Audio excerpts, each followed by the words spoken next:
எதிராக மக்கள் ஒற்றுமை பாதுகாக்க இந்திய நாட்டை பாதுகாக்க டிஒஎஃப்ஐ தோழர்கள் நாங்கள் பெண் கொடியை உயர்த்தி பிடிப்போம்.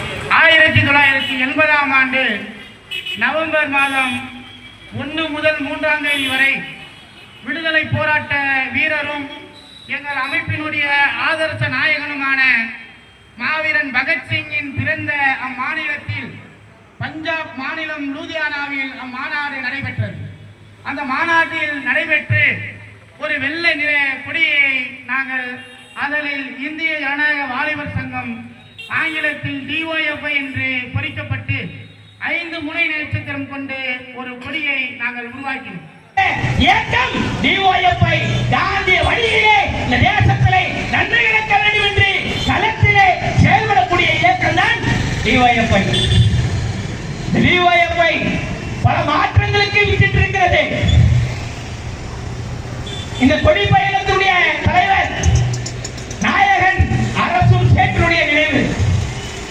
அரசும் சேட்டு யாரு?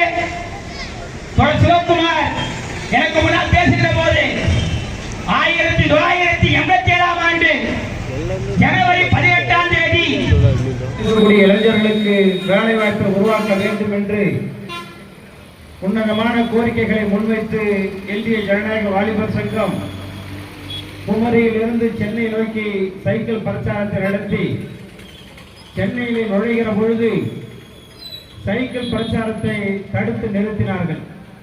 அன்றைக்கு இருந்த தமிழகத்துடைய முதல்வர் எம்ஜிஆர் அவர்கள் எதற்காக இந்த இளைஞர்கள் சைக்கிளில் பயணமாக வந்து கொண்டிருக்கிறார்கள், இவர்களுக்கு வேற வேலையே இல்லையா என்ற கேள்வியை எழுப்பினார்.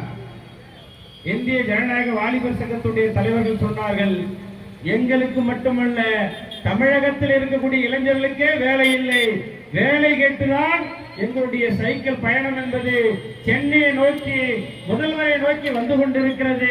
இந்த பயணத்திற்கு தமிழக முதல்வர் பதில் சொல்ல வேண்டும் என்று கோரிக்கை வைத்தார்கள். அது என்ன வேலை கேட்டு அப்படின்னு ஒரு கோரிக்கை. ஆனால் அந்த பயணத்துடைய முக்கியமான கோரிக்கை தமிழக அரசாங்கமே படித்து முடித்து பதிவு செய்து காத்திருக்கக்கூடிய இளைஞர்களுக்கு, வேலை இல்லாத இளைஞர்களுக்கு வேலை கொடு அல்லது சோறு போடு என்ற கோஷம்தான் அந்த சைக்கிள் பயணத்துடைய கோஷம்.